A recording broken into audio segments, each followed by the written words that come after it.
Hello guys, once again welcome back to Eduboard. എല്ലാ മക്കൾക്കും ഒരിക്കൽ കൂടി എജ്ബോർഡിലേക്ക് സ്വാഗതം. അപ്പോൾ നിങ്ങളുടെ മുന്നിലേക്ക് ഞാൻ ഇന്ന് വീഡിയോ ആയിട്ട് വന്നിട്ടുള്ള വേറൊരു കാര്യം കൂടി പറയാനല്ല. നിങ്ങൾ ഒരുപക്ഷെ തംബ്നെയിൽ കണ്ടിട്ടുള്ള കാര്യമായിരിക്കും അല്ലേ. തംബ്നെയിൽ കണ്ടിട്ടുണ്ടാവും നമ്മുടെ +1 എക്കണോമിക്സ്, +2 എക്കണോമിക്സ്. സാധാരണ നമുക്കൊരു പ്രത്യേകത ഉണ്ട്. നമ്മൾ സ്കൂളിലൊക്കെ പഠിച്ചു വന്നത് ഒരു 5ാം class, 6ാം class, 7ാം class, 8ാം class, 9ാം class, 10ാം class വരെ നമ്മൾ പഠിച്ചിട്ടുള്ള തരും. 8ാം ക്ലാസ് പഠിച്ചതിൻ്റെ കുറച്ചുകൂടി കണ്ടിന്യൂഷൻ, കുറച്ചുകൂടി ഡീറ്റെയിൽ ആയിട്ട് നമ്മൾ എന്ത് ചെയ്യും, 9ൽ പഠിക്കും. 9 പഠിച്ചതിൻ്റെ കുറച്ചുകൂടി ഡീറ്റെയിൽ ആയിട്ട് 10ൽ പഠിക്കും. ആ ഒരു സ്റ്റൈലായിരുന്നു. അങ്ങനെ തന്നെ നമ്മൾ നോക്കുകയാണെങ്കിൽ നമ്മുടെ +1 പരീക്ഷയ്ക്ക് നമുക്ക് ഉണ്ടായിരുന്ന മാർക്ക് എത്രയായിരുന്നു? നമുക്കിവിടെ നോക്കിയാൽ തന്നെ മനസ്സിലാക്കാൻ പറ്റുന്ന ഒരു കാര്യമുണ്ട്. +1 പരീക്ഷയ്ക്ക് നമുക്ക് 80 മാർക്കിന് പരീക്ഷ ഉണ്ടായിരുന്നു. 80 മാർക്ക് പരീക്ഷ ഉണ്ടായിരുന്നു. 20 മാർക്ക് CE മാർക്ക്, ആകെ മൊത്തം 100 മാർക്ക്. ഇങ്ങനെയാണ് നമ്മുടെ +1 ഉണ്ടായിരുന്നത്.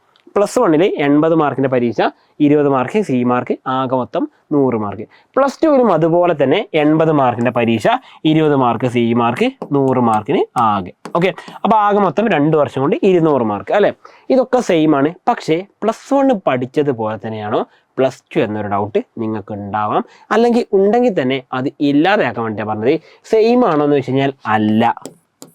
ഏറ്റവും ആദ്യം നിങ്ങൾ മനസ്സിലാക്കാം, ആ പറഞ്ഞ കാര്യം തെറ്റാണ്. കാരണം എന്താ പറയുക, നമ്മൾ നേരത്തെ ഞാൻ നിങ്ങളോട് പറഞ്ഞു 9ൽ പഠിച്ചതിൻ്റെ തുടർച്ചയ്ക്കും 10ൽ ഉണ്ടാവുന്നത്. അങ്ങനെ +1 നമ്മൾ പഠിച്ച 2 കാര്യങ്ങളാണ്. എന്തൊക്കെയാണ് പഠിച്ചത്? ഒന്നാമതായിട്ട് നമ്മൾ പഠിച്ചത് ഇന്ത്യൻ എക്കണോമിക് ഡെവലപ്മെൻറ്റും, രണ്ടാമതായിട്ട് സ്റ്റാറ്റിസ്റ്റിക്സ് ഫോർ എക്കണോമിക്സ് പറഞ്ഞിട്ട് ഒരുപക്ഷെ 2 പുസ്തകമായിട്ടുള്ള NCERT വെച്ചിട്ടായിരിക്കും നിങ്ങൾ പഠിച്ചിട്ടുണ്ടാവുക. അല്ലെങ്കിൽ 2 കൂടി ചേർത്തിട്ടുള്ള NCERT ബേസ് ചെയ്തിട്ടുള്ള ഗൈഡുകൾ വെച്ചിട്ടായിരിക്കും നിങ്ങൾ പഠിച്ചിട്ടുണ്ടാവുക. അതുമല്ലെങ്കിൽ നിങ്ങൾ ഈ പറഞ്ഞിരിക്കുന്ന HSS ലൈവിലോ അല്ലെങ്കിൽ എന്തെങ്കിലും സ്റ്റഡി മെറ്റീരിയൽ ഡൗൺലോഡ് ചെയ്തിട്ടായിരിക്കും പഠിച്ചിട്ടുണ്ടാവുക. എന്തായാലും പഠിച്ച കാര്യങ്ങളാ ഞാൻ ഈ പറഞ്ഞ 2 കാര്യങ്ങൾ തന്നെയായിരിക്കും. ഏതൊക്കെയാണ്? ഒന്ന് ഇന്ത്യൻ എക്കണോമിക് ഡെവലപ്മെൻറ്റും, 2 സ്റ്റാറ്റിസ്റ്റിക്സ് ഫോർ എക്കണോമിക്സും. പ്രത്യേകത ഉണ്ട്, ഇന്ത്യൻ എക്കണോമിക് ഡെവലപ്മെൻറ്റ് 9 ചാപ്റ്റർ ഉണ്ടായിരുന്നു അല്ലേ. സ്റ്റാറ്റിസ്റ്റിക്സ് ഫോർ എക്കണോമിക്സ് 8 ചാപ്റ്റർ ഉണ്ടായിരുന്നു. 2 കൂടി ചേർത്താൽ മൊത്തം 17 ചാപ്റ്റേഴ്സ് നമുക്ക് പഠിക്കാനുണ്ടായിരുന്നു. അപ്പോൾ 17 ചാപ്റ്റേഴ്സ് നമ്മൾ പഠിച്ചു. 17 ചാപ്റ്റേഴ്സ് പഠിച്ചു. ഇങ്ങനെയാണ് നമ്മൾ +1 പരീക്ഷ ചെയ്തത്. ഇനി അടുത്തത് +2 എത്തുമ്പോഴായിരിക്കും Indian economic development 2 statistics for economics, അല്ലെങ്കിൽ എന്താ പറയാം, സ്റ്റാറ്റിസ്റ്റിക്സ് ഫോർ എക്കണോമിക്സ് എന്ന് പറയാം. ഈ പറഞ്ഞ സ്റ്റാറ്റി ഫോർ എക്കണോമിക്സ് എന്ന് പറയുന്നത് എന്താണ്? നമ്മുടെ എക്കണോമിക്സിന് വേണ്ടിയിട്ടുള്ള സ്റ്റാറ്റിയാണ്. അത് 2 എന്ന് പറഞ്ഞിട്ട് വേണമെങ്കിൽ എന്ത് ചെയ്യാം, നമുക്ക് ഉണ്ടാവും അല്ലേ. ഈ ഒരു പ്രതീക്ഷയാണ് നിങ്ങൾ മനസ്സിലാക്കുക.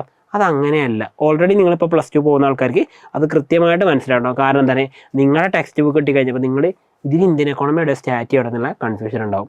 അതേപോലെ ഇപ്പോൾ +1 പഠിച്ചുകൊണ്ടിരിക്കുന്ന ആൾക്കാരാണെങ്കിൽ നിങ്ങൾ മനസ്സിലാക്കുക, ഈ പറഞ്ഞ +1 പഠിച്ചതിൻ്റെ യാതൊരുവിധ കണ്ടിന്യൂഷനും +2 ഉണ്ടാവില്ല. +2 നമുക്ക് പഠിക്കാനുള്ള 2 ആൾക്കാരാണ്. ആരൊക്കെയാ? ഒന്ന് മൈക്രോ എക്കണോമിക്സും, 2 മാക്രോ എക്കണോമിക്സും. Micro economics and macro economics. Micro economics പറഞ്ഞാൽ എന്താണ്? വലിയ വലിയ കാര്യങ്ങളല്ല, ചെറിയ ചെറിയ കാര്യങ്ങൾ. ഓക്കെ, കുഞ്ഞു കുഞ്ഞു കാര്യങ്ങളാണ്. കുഞ്ഞു കുഞ്ഞു കാര്യങ്ങളെ വലിയ വലിയ കാര്യങ്ങളാക്കിയിട്ട് പഠിക്കുക എന്ന് വെച്ചാൽ എന്താണ്? അതായത് സിമ്പിളായിട്ട് പറയുകയാണെങ്കിൽ, ഇപ്പം ഞാനിവിടെ ഒരു ഡോട്ട് വരച്ചു, അതൊരു ചെറിയ ബിന്ദുവാണല്ലേ. നമുക്ക് എന്ത് ചെയ്യാം, ഇതിനങ്ങനെ സൂം ചെയ്ത് നോക്കാം. എന്നിട്ട് അതിനെ നമ്മൾ കീറി മുറിച്ച് പഠിക്കുകയാണ്. എന്താ പറഞ്ഞത്? കീറി മുറിച്ച് പഠിക്കുകയാണ്. ഉദാഹരണം പറയുകയാണെങ്കിൽ, സിമ്പിളായിട്ട് പറയുകയാണെങ്കിൽ, ഞാൻ നിങ്ങൾക്കൊക്കെ എന്ത് ചെയ്തു, സിമ്പിളായിട്ട് പറയുകയാണെങ്കിൽ നിങ്ങൾക്കൊക്കെ ഞാൻ ഒരു ചോറിൻ്റെ വറ്റ്, ഓക്കെ, ഒരു ചോറിൻ്റെ വറ്റ് എന്ന് പറയുമ്പോൾ എല്ലാവർക്കും അറിയാലോ എന്താണ്, നമ്മൾ കഴിക്കുന്ന ചോറിൻ്റെ വറ്റ് അല്ലേ. എല്ലാവർക്കും ഒരു ചോറിൻ്റെ വറ്റ് വന്നു. ആ ഒരു ചോറിൻ്റെ വറ്റ് എന്ത് ചെയ്തു, നിങ്ങളിങ്ങനെ ബ്ലേഡൊക്കെ വെച്ച് കീറി മുറിച്ച് അതിൽ എന്തൊക്കെയുണ്ട് കണ്ടന്റ് നോക്കി പഠിക്കുകയാണെങ്കിൽ അത് മൈക്രോ എക്കണോമിക്സാണ്. എന്ന് വെച്ചാൽ എന്താ, ഡീറ്റെയിൽ ആയിട്ട് നമ്മൾ പഠിക്കുന്നുണ്ട്. എന്നാൽ നേരെ മറിച്ച് ഈ പറഞ്ഞ മാക്രോ എക്കണോമിക്സ് എങ്ങനെയാണ്? അതങ്ങനെയാണോ? അല്ല. ഈ പറഞ്ഞ ചോറിൻ്റെ വറ്റ് എന്ന് പറഞ്ഞ പോലെ തന്നെ ഇവിടെ വരുമ്പോൾ എന്താ പറയുക, ഒരു കലത്തിലെ ചോറ്, എന്താ പറയാം, ഒരു കലം ചോറ് എന്ന് വേണമെങ്കിൽ നമുക്ക് പറയാം. ഒരു കലം ചോറ് എന്ന് പറയാൻ എന്താ കാരണം? പറഞ്ഞുതരാം. ഒരു കാരണം തന്നെയുണ്ട്. അതായത് നമ്മൾ ഓരോ ചോറിൻ്റെ വറ്റിനെ കുറിച്ചും പഠിക്കുന്നില്ല, പകരം ഡീറ്റെയിൽ ആയിട്ട് പഠിക്കുകയാണ്. എന്ത് ചെയ്യുന്നത്?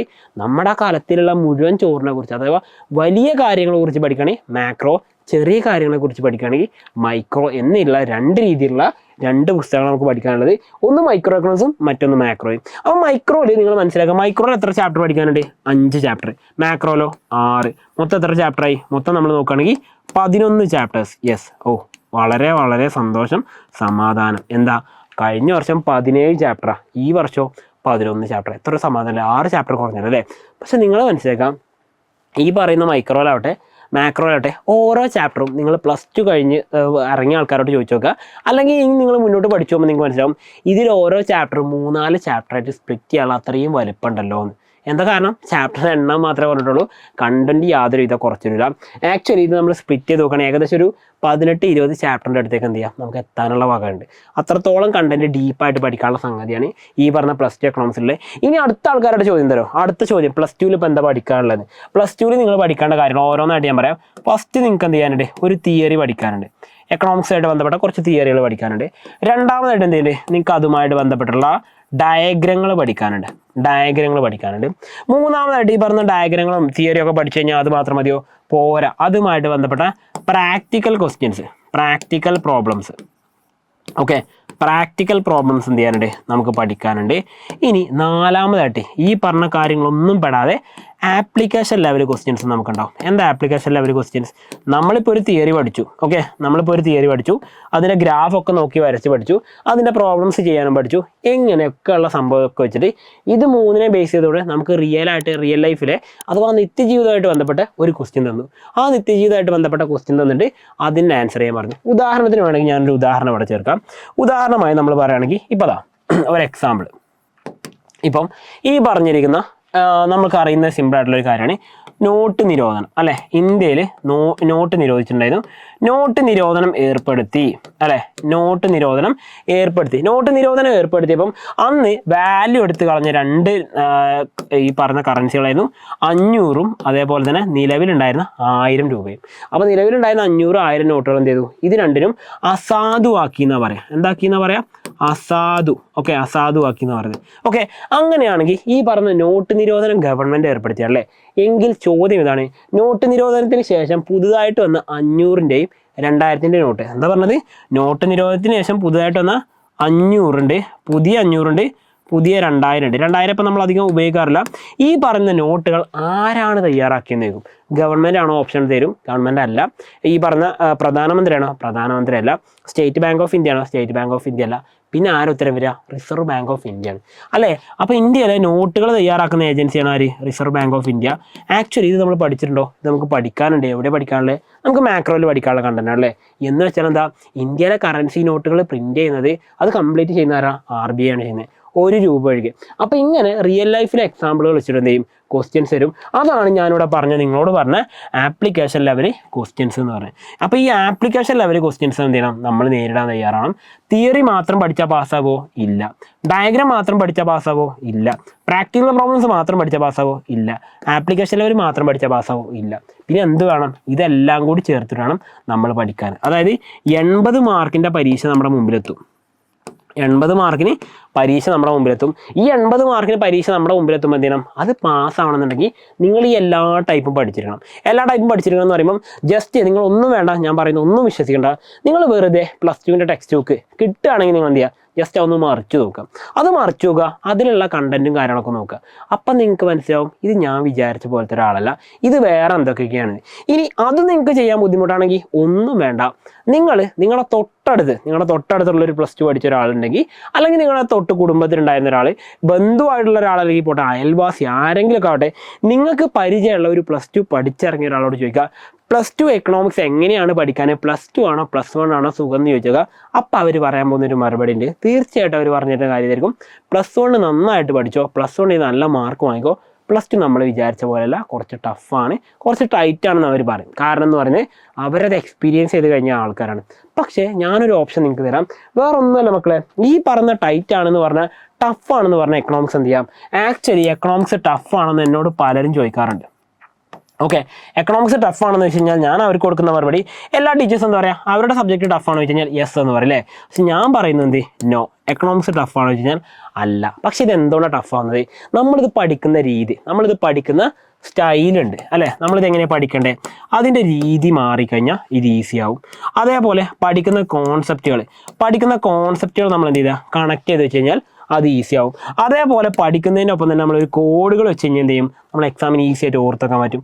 അതോടൊപ്പം തന്നെ എന്ത് ചെയ്യണം? നമ്മൾ ഡയഗ്രാംസിൻ്റെ ഈ പറഞ്ഞ ഡയഗ്രാംസ് ഒക്കെ എങ്ങനെയാണ് വരക്കുന്നത്, എങ്ങനെയാണ് ഡയഗ്രാംസ് ചെയ്ത് പഠിക്കേണ്ടത്, അത് പഠിച്ചാൽ നമുക്ക് ഈസി ആവും. ആൻഡ് ലാസ്റ്റ് വൺ, ഇതിൻ്റെ ഇക്വേഷൻസ് ഒക്കെ ഏറ്റവും സിമ്പിളായിട്ട് എങ്ങനെ ഓർത്ത് വെക്കാം. ഇക്വേഷൻസ് ഒരുപാടെണ്ണം നമുക്ക് വരുന്നുണ്ട്. അതായത് നാഷണൽ അക്കൗണ്ടിങ് ഒക്കെ വരുന്ന സമയത്ത് ഒരു 10-13 ഇക്വേഷൻസ് ഒരു ചാപ്റ്ററിനുണ്ട്. അപ്പോൾ അങ്ങനെ കുറേ ചാപ്റ്ററിലൊക്കെ വരുന്ന ഇക്വേഷൻസ് ഉണ്ടൊക്കെ. അപ്പോൾ ഇതൊക്കെ എങ്ങനെ ഓർത്ത് വെക്കാം? ഈ ഒരു കാര്യങ്ങൾ ശ്രദ്ധിച്ച് കഴിഞ്ഞാൽ എന്ത് ചെയ്യും? എക്കണോമിക്സ് എന്ന് പറഞ്ഞ സബ്ജക്റ്റ് എന്ത് ചെയ്യില്ല, ഒരിക്കലും നിങ്ങൾ വിചാരിക്കുന്ന പോലെ എന്തല്ല അതൊരു ടഫാണെന്ന് വെച്ചാൽ അല്ല. ആക്ച്വലി എന്തായി മാറും? ഈസി ആയിട്ട് മാറും. ഈസി ആയിട്ട് മാറുമെന്ന് പറയാൻ കാരണം വേറെ ഒന്നുമല്ല, അത്രയും കോൺഫിഡൻ്റ് ആയിട്ട് ഞാൻ പറയാൻ കാരണം നമ്മൾ ഈ കാര്യങ്ങൾ ശ്രദ്ധിച്ചാൽ ഇത് ഉഷാറാക്കാൻ പറ്റും. അപ്പോൾ ഈ കാര്യങ്ങളൊക്കെ ശ്രദ്ധിച്ചുകൊണ്ട് നിങ്ങൾക്ക് ടഫ് എന്ന് പറയുന്ന ലെവലിൽ നിന്നും ഈസി എന്ന് പറയുന്ന ലെവലിലേക്ക് എക്കണോമിക്സ് മാറാൻ നിങ്ങൾ ആഗ്രഹിക്കുന്നുണ്ടെങ്കിൽ അതിന് മാത്രമായിട്ട് എക്കണോമിക്സ് എന്ന് പറയുന്ന സബ്ജക്റ്റ് നിങ്ങൾ ഫുൾ മാർക്ക് അടിക്കാൻ നിങ്ങൾ റെഡിയാണെങ്കിൽ, നിങ്ങൾക്ക് പഠിച്ച് അതിൻ്റെ മാർക്ക് അടിക്കാൻ നിങ്ങൾ തയ്യാറാണെങ്കിൽ ഞാൻ ഉറപ്പിച്ച് പറഞ്ഞു നിങ്ങൾക്ക് അതിനുള്ള എല്ലാ വഴികളും ഒരുക്കാൻ എജുബോർഡ് തയ്യാറാണ്. വേറെ ഒന്നും കൊണ്ടല്ല, എജുബോർഡിൽ എക്കണോമിക്സിൻ്റെ ഫാക്കൽറ്റിയായിട്ട് സെൽസബിൻ എന്ന് പറയുന്നത് ഞാനായിരിക്കും ഉണ്ടാവുക. നിങ്ങളുടെ കൂടെ നിൽക്കാൻ ഈ പറയുന്ന 5 കാര്യങ്ങൾ നമ്മുടെ എക്കണോമിക്സ് പഠിക്കേണ്ട രീതി, സ്റ്റൈല് മാറ്റി നമ്മൾ അതുപോലെ കോൺസെപ്റ്റ് ഓർത്ത് വെക്കേണ്ട മെത്തേഡ് പറഞ്ഞുതരും, കോഡുകളും കാര്യങ്ങളും ഉണ്ടാവും, അതോടൊപ്പം തന്നെ ഡയഗ്രാംസ് ഉണ്ടാവും. ഈ ഡയഗ്രാംസ് എങ്ങനെ വരക്കണം, ഏറ്റവും ഈസി ആയിട്ട് എങ്ങനെ ഓർത്ത് വെക്കണം, അതോടൊപ്പം തന്നെ ഇക്വേഷൻസ് എങ്ങനെ സിമ്പിളായിട്ട് പഠിക്കാം. ഇത്രയും കാര്യങ്ങളിൽ കംപ്ലീറ്റ് ആയിട്ട് നിങ്ങളെ ഗൈഡ് ചെയ്യാനും അത് വെച്ചിട്ട് നിങ്ങൾക്ക് പരീക്ഷയ്ക്ക് നല്ലൊരു മാർക്ക് സ്കോർ ചെയ്യാനും നിങ്ങൾക്ക് ഞാൻ ഇപ്പോഴും ഉറപ്പായിരുന്നു. നിങ്ങൾ ഇതുവരെ പഠിച്ച നിങ്ങളുടെ സ്റ്റൈല് മാറ്റിയിടുക, ഞാൻ ഈ പറയുന്ന സ്റ്റൈലിലേക്ക് പോയി കഴിഞ്ഞാൽ ഉറപ്പായിട്ട് ഞാൻ പറഞ്ഞു, നിങ്ങൾ ജസ്റ്റ് പാസ്സായി വന്നിരുന്ന ഒരാളാണെങ്കിൽ, ജസ്റ്റ് പാസ് മാത്രം കിട്ടി എക്കണോമിക്സിന് +1 പാസ്സാണെങ്കിൽ നിങ്ങൾ ജസ്റ്റ് പാസ് എന്നല്ല, നിങ്ങൾക്ക് ഞാൻ മിനിമം ഗ്യാരണ്ടി തരുന്നു എ ഗ്രേഡ്. മിനിമം ഞാൻ എ ഗ്രേഡ് നിങ്ങൾക്ക് ഗ്യാരണ്ടി ചെയ്യുന്നുണ്ട്. നിങ്ങൾ എഫേർട്ട് ഇട്ടാൽ എന്തായി മാറും, A+ ആയിട്ട് മാറും. നിങ്ങൾ ഒന്നുകൂടി എഫേർട്ട് കൊടുത്തു കഴിഞ്ഞാൽ എന്ത് ചെയ്യും, അത് ഫുൾ മാർക്ക് തന്നെ അടിക്കാൻ പറ്റും. നിങ്ങൾക്ക് ഇതിന് സംശയമുണ്ടെങ്കിൽ, ഞാൻ പറഞ്ഞ കാര്യം വെറുതെയാണ് തോന്നുന്നുണ്ടെങ്കിൽ നിങ്ങൾ ഇതിനെ തൊട്ട് താഴെ കമന്റ് ഇട്ടോളൂ. ആർക്കെങ്കിലും സാറ് പറഞ്ഞതിനെക്കുറിച്ച് എന്തെങ്കിലും അഭിപ്രായം അറിയോ, അല്ലെങ്കിൽ സാറിൻ്റെ രീതി പറഞ്ഞത്, ഞാൻ പറയുന്ന സൽസബിൻ എന്ന് പറയുന്ന ഞാൻ പറഞ്ഞതിന് ഗ്യാരണ്ടി വല്ലതുണ്ടോ വെച്ച് കഴിഞ്ഞാൽ ഇവിടെ എജുബോർഡിൽ മുൻപ് പഠിച്ചിറങ്ങിപ്പോയാൽ, അല്ലെങ്കിൽ എജുബോർഡ് ഒരു ലൈവെങ്കിലും യൂട്യൂബിൽ കണ്ടിട്ടുള്ള ആൾക്കാരുണ്ടാവും, അവരിവിടെ കമൻറ്റ് ചെയ്യും. അവരോട് ചോദിച്ചാൽ മതി, അവരോട് കമൻറ്റ് ചെയ്യും നമ്മളെ മെത്തേഡ് സ്റ്റൈലൊക്കെ എങ്ങനെയാണ്. അപ്പോൾ നിങ്ങൾക്ക് ഞാൻ പറയുന്ന കാര്യത്തിലുള്ളൂ, നിങ്ങൾ ടഫ് എന്ന് വിചാരിച്ചിരിക്കുന്ന എക്കണോമിക്സ് +2 എന്ത് ചെയ്യാം, +1ഉം +2 ഒക്കെ എന്ത് ചെയ്യാം, നമുക്ക് ഈസി ആയിട്ട് പഠിച്ചുകൊണ്ട് നല്ല മാർക്ക് അഥവാ ഫുൾ മാർക്ക് സ്കോർ ചെയ്യാം. ഏറ്റവും കൂടുതൽ വിവരങ്ങളും കാര്യങ്ങളൊക്കെ നിങ്ങൾക്ക് അറിയിച്ചു തരും, എല്ലാ കാര്യങ്ങളും ഡീറ്റെയിൽ ആയിട്ട് കിട്ടും. അപ്പോൾ അതിന് നിങ്ങൾ ആകെ ചെയ്യേണ്ടതായിരുന്നു പറയുന്നത് എന്താണ്, എജുബോർഡിൻ്റെ ബാച്ചുകളുണ്ട് അല്ലേ. എജുബോർഡിൻ്റെ സൂപ്പർ ബാച്ച് ഉണ്ട്, അത് കഴിഞ്ഞാൽ ഫാസ്റ്റ് ട്രാക്ക് ബാച്ച് വരാൻ പോകുന്നുണ്ട്, അത് കഴിഞ്ഞ് ബൂസ്റ്റർ ബാച്ച് വരാൻ പോകുന്നുണ്ട്. അപ്പോൾ ഇതിൻ്റെയൊക്കെ പറഞ്ഞത് എന്താ, ഓരോ സമയത്തായിട്ടാണ് ബാച്ചുകൾ തുടങ്ങുന്നത്. അപ്പോൾ ഏറ്റവും ആദ്യം പഠിച്ചു തുടങ്ങി കഴിഞ്ഞാൽ ഏറ്റവും നല്ല മാർക്ക് സ്കോർ ചെയ്യാൻ പറ്റും. പ്ലസ് ഇതിൻ്റെ കൂടെ നിങ്ങൾക്ക് ബോണസ് ആയിട്ടൊരു കാര്യം ഞാൻ പറയുന്നത് വേറെ ഒന്നുമല്ല, നിങ്ങൾക്ക് +2 കഴിഞ്ഞാൽ, +2 എന്ന് പറയുന്നതിൻ്റെ സ്റ്റേജ് കഴിഞ്ഞാൽ അടുത്തൊരു ഓപ്ഷനാണ് CUET എക്സാം. സെൻട്രൽ യൂണിവേഴ്സിറ്റി അല്ല, കോമൺ യൂണിവേഴ്സിറ്റി എൻട്രൻസ് എക്സാം എന്ന് പറയുന്ന എൻട്രൻസ് ടെസ്റ്റ് എന്ന് പറയുന്ന ഈ CUET എക്സാമിന് ഏറ്റവും നല്ല രീതിയിൽ എക്കണോമിക്സ് ക്രാക്ക് ചെയ്യാനുള്ള വഴികൾ കൂടി നിങ്ങൾക്ക് അവിടെ കിട്ടുകയും ചെയ്യും. അപ്പോൾ കൂടുതൽ വിവരങ്ങൾക്കും കാര്യങ്ങളൊക്കെ എന്ത് ചെയ്യാം, നിങ്ങൾക്ക് തൊട്ട് താഴെ കാണുന്ന നമ്പറിൽ കോൺടാക്ട് ചെയ്യാം.